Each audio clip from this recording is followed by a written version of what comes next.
changing the oil. The Clios normally do it like every 8 to 10,000 mile. To do it because I do it myself, and second of all, it does get dirty and I don't like dirty oil in my car. So yeah, let's go and let's carry on with oil change on this. So things that we need for oil change is basically very basic. Oil filter, then the oil. For this one I think it's about 4.6 to 4.8 liter of oil that it needs.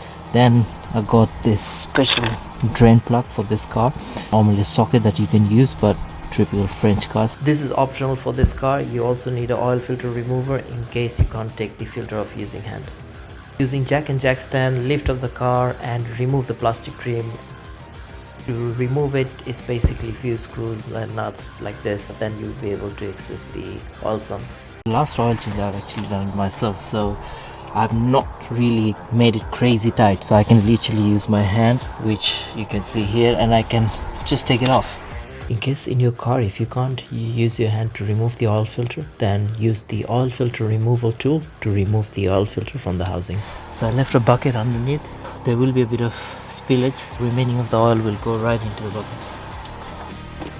So here's the old oil filter.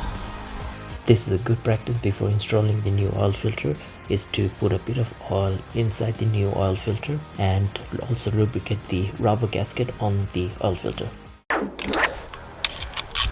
There's not a lot of oil because I've already drained the oil off camera before I was waiting for the sump plug. Every time I do an oil change, I always like to replace the sump plug and the gasket.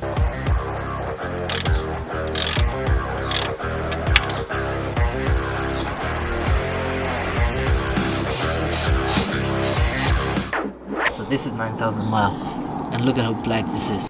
Let's just put some new oil now. In this car roughly I gotta put like 4.6 4.8 liter. So what I will do is I will put up to 4.2 and then get it to a ground level so the car is flat, then do a check and then top up, and then what I will do is just drive for a bit so the oil settles down. If it requires more oil, then I will just top it up according to that. Personally, I'm not very keen on the Renault's oil dipstick because simply it doesn't give the right reading straight away. Do you see what I mean? It's so hard to say with this dipstick. Honestly, I hate this dipstick. Now, let me have a look again. You can see, yep, it's to the max now. That's done. Fresh oil, about 7 to 8,000 mile. And then I'll change the oil again. So that's how you actually change oil in the Clio. How easy is that? You can just do this at home with a basic tool. Thanks for watching, guys. If this video was helpful, give it a like, comment, share, subscribe, all that thing, and I'll see you for next time. Goodbye.